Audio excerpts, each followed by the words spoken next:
नमस्कार दोस्तों। किसान आंदोलन के सबसे लोकप्रिय नेता बन चुके राकेश टिकैत आज गए थे जिंद में, और जिंद में एक महापंचायत का आयोजन किया गया था। और जैसे कि आप जानते हैं कि इस आंदोलन में शुरुआती दौर में हरियाणा और पंजाब के किसान सबसे ज़्यादा एक्टिव थे। अभी कुछ समय से जो फोकस है वो शिफ्ट हुआ है पश्चिमी उत्तर प्रदेश के।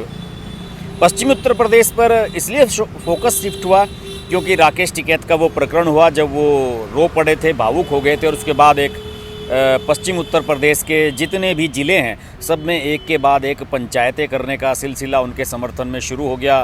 किसानों से आह्वान किया गया, वो लोग बारी बारी गाजीपुर पहुँचे हैं और गाजीपुर बॉर्डर फिर उसके बाद से मीडिया की सुर्खियों में, हाईलाइट में सबसे नंबर 1 पर हो गया है। लेकिन इस दौरान कई चीज़ें ऐसी हैं जो उनमें सवाल उठे हैं। सवाल किस तरह के उठे हैं? सवाल उन पर ये उठाए गए हैं कि राकेश टिकैत की भूमिका को लेकर सोशल मीडिया पर और दूसरे पॉलिटिकल गलियारों में तरह तरह की चर्चाएं हैं। शुरुआती दौर में तो ये कहा जाने लगा था कि राकेश टिकैत बीजेपी के व्यक्ति हैं और बीजेपी ने उन्हें जानबूझकर इस आंदोलन में घुसाया है। ये मैं उस समय की बात कर रहा हूँ जब सरकार और किसानों के बीच पहले दौर की वार्ता हुई थी और राकेश टिकैत को उसका हिस्सा नहीं बनाया गया था। राकेश टिकैत अलग से कृषि मंत्री और पीयूष गोयल वगैरह से मिले थे और उसके बाद इस तरह के रूमर्स उड़ाए गए थे। लेकिन संयुक्त किसान मोर्चा ने राकेश टिकैत को भी अपने साथ मिलाया। राकेश टिकैत ने यूपी वाला जो बॉर्डर है दिल्ली का, गाजीपुर, वहाँ पर अपना ठिकाना जमाया और अब तक आंदोलन शानदार तरीके से वो चला रहे हैं। और जो पंजाब हरियाणा के किसान हैं वो सिंघू बॉर्डर और टिकरी बॉर्डर इन पर धरना प्रदर्शन कर रहे हैं। इससे पहले होता ये रहा था, राकेश टिकैत का जो प्रकरण हुआ उससे पहले ये होता रहा कि जितनी भी संयुक्त किसान मोर्चे की बैठक होती थी वो सिंघू बॉर्डर पर होती थी। लेकिन अब पिछले कुछ समय से बैठकें गाजीपुर बॉर्डर पर हो रही हैं और सिंघू बॉर्डर को उतना हाईलाइट नहीं किया जा रहा है। हालांकि सिंघू बॉर्डर इस वजह से हाईलाइट हुआ है कि वहाँ पर पुलिस प्रशासन ने कील की दीवार बनवाई है, स्टील का बैरिकेड्स लगवा दिए हैं, वहाँ पर पत्थर लगवा कर डिवाइडर बना दिया गया है, रास्ता बंद कर दिया गया है। इसे लेकर सिंघू बॉर्डर हाईलाइट जरूर हुआ है, लेकिन धरना हाईलाइट हो रहा है इस समय नंबर 1 पर गाजीपुर बॉर्डर वाला। सारे नेता समर्थन के लिए पहुँच रहे हैं। अभी संजय राउत आए थे, सुखबीर सिंह बादल मिलने के लिए आए थे। और जिस दिन से ये आंदोलन चल रहा है उस दिन के बाद से ये पहला मौका था कि राकेश टिकैत मंच छोड़कर किसी कार्यक्रम में हिस्सा लेने के लिए गए, वरना वो 5-6 दिन से 28 जनवरी से लगातार मंच संभाले हुए थे और दिन भर बोलते बोलते उनका गला बैठ गया था। हाई ब्लड प्रेशर हो गया था, कुछ तबीयत खराब हो गई थी, लेकिन अब वो ठीक नज़र आ रहे हैं। और जिंद में एक बड़ी महापंचायत का आयोजन किया जाना था और वो की गई।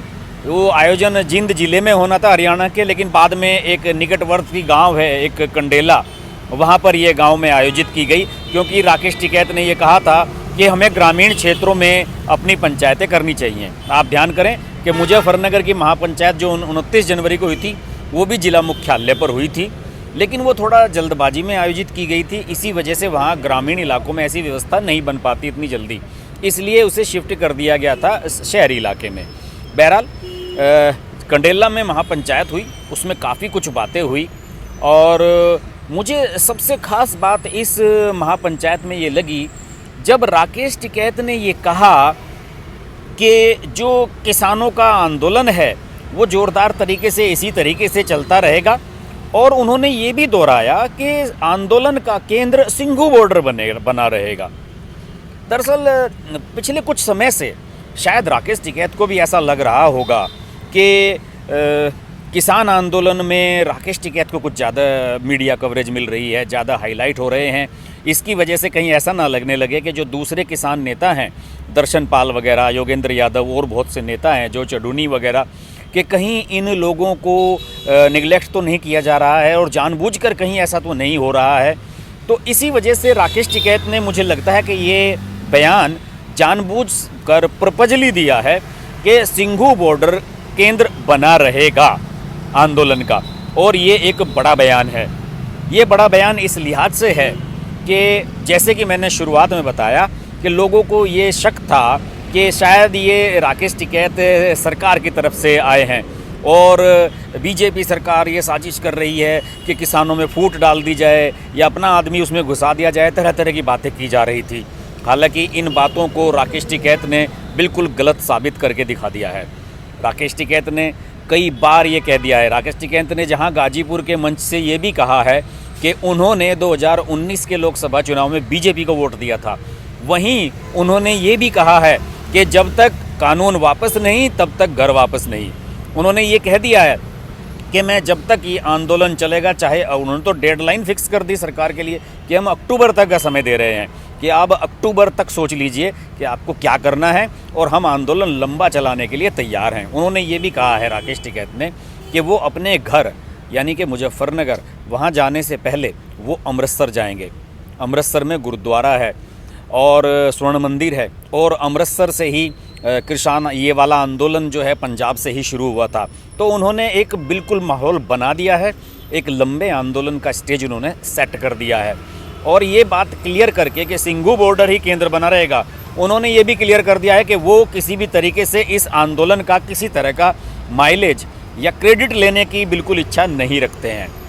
वो अलग बात है कि मीडिया के फोकस में वो आजकल ज़्यादा आ रहे हैं, कहाँ बैठकर खाना खा रहे हैं, क्या कर रहे हैं, कैसी पगड़ी पहन रहे हैं, वो एक फेस जरूर बन गए हैं किसान आंदोलन का।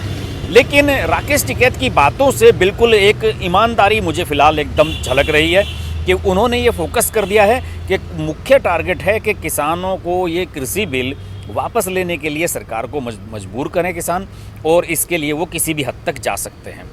अगर जिंदगी में जो महापंचायत है उसकी मैं बात करूं, हालांकि उसमें एक छोटा सा हादसा भी हो गया, बाद में जो मंच था वो टूट गया क्योंकि मंच पर सभी लोग, जितने भी नेता आ रहे थे, सभी लोग राकेश टिकैत को हल भेंट कर रहे थे। कोई पगड़ी पहना रहा था, कोई माला डाल रहा था, कोई साफा दे रहा था, सब लोग सम्मान करना चाहते हैं। और मुझे लगता है कि अब राकेश टिकैत को वो सम्मान मिल रहा है जो उनके पिता स्वर्गीय महेंद्र सिंह टिकैत को मिला करता था। और महापंचायत में जो है ये आह्वान हुआ कि किसान संघों की 40 सदस्य समिति के नेतृत्व में आंदोलन जारी रहेगा और 3 कानूनों को निरस्त करने की बात यहाँ से की गई। और राकेश टिकैत ने कहा कि फ़िलहाल सरकार से बातचीत का फैसला किसान नेताओं की 40 सदस्यीय समिति लेगी। और मंच पर जो है बीकेयू राजेवाल के बलबीर सिंह राजेवाल, हरियाणा के बीकेयू के अध्यक्ष गुरनाम सिंह चढ़ूनी, वे सब मौजूद थे। और टिकैत ने यह भी कहा कि जैसे आप सरपंच को बीच में नहीं बदलते हैं, हम आंदोलन के बीच में नेतृत्व नहीं बदलेंगे। और उन्होंने कहा कि समिति भविष्य में कार्रवाई के बारे में निर्णय करेगी। कुछ लोगों ने इच्छा ये जताई थी कि राकेश टिकैत अब इसे लीड करें, लेकिन राकेश टिकैत ने साफ कह दिया कि नहीं भाई, जैसे पहले चल रहा था वैसे ही चलेगा। और महापंचायत का जो समापन हुआ वो 5 सूत्री संकल्प के साथ हुआ, जिसमें तीनों कृषि कानूनों को निरस्त करने, एमएसपी को संवैधानिक गारंटी देने, एमएसपी की स्वामीनाथन रिपोर्ट की कार्यान्वयन करने, उनकी रिपोर्ट का 26 जनवरी को लाल किले की घटना में जो किसानों के खिलाफ मुकदमे दर्ज हुए उन सबको वापस लेने, उनकी रिहाई को लेकर ये सब बात करने के बाद ही उन्होंने कहा कि बातचीत सरकार से हम शुरू करेंगे। और जो सिंघू बॉर्डर पर कंक्रीट के जो दीवार डिवाइडर सरकार ने बनवाई हैं, दिल्ली पुलिस ने बनाई हैं, उनके बारे में उन्होंने कहा कि ये कोई बड़ी बात नहीं है और इसे हम जब चाहे हटा सकते हैं। बहरहाल राकेश टिकैत का जो नज़रिया है मुझे अब बिल्कुल स्पष्ट नज़र आया।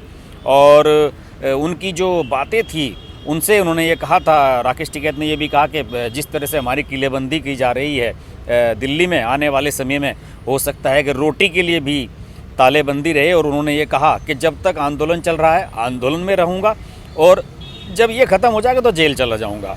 ठीक है, उनके खिलाफ भी आपको पता होगा कि मुकदमा दर्ज हुआ था, वो जो सब नेताओं के लिए हुआ था। तो फिलहाल राकेश टिकैत ने ये स्पष्ट कर दिया है कि उनका कोई इरादा नहीं है कि वो लाइमलाइट में रहें। उनका मुख्य इरादा यही है कि आंदोलन सफल हो, आगे बढ़े और लंबा आंदोलन चले, चाहे कुछ भी हो जाए। और किसान यूनियन को जितना मैं जानता हूँ, लंबे आंदोलन चलाने के लिए किसान यूनियन हमेशा मशहूर रही है और राकेश टिकैत वो करने में सक्षम हैं।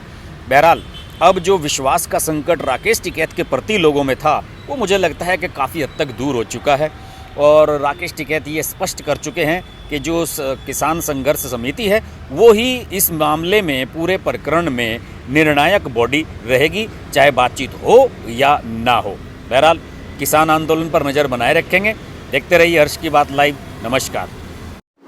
अगर आपको हमारी वीडियो पसंद आई तो वीडियो को लाइक करें, चैनल को सब्सक्राइब करें और नोटिफिकेशंस के लिए बेल आइकन को प्रेस करें।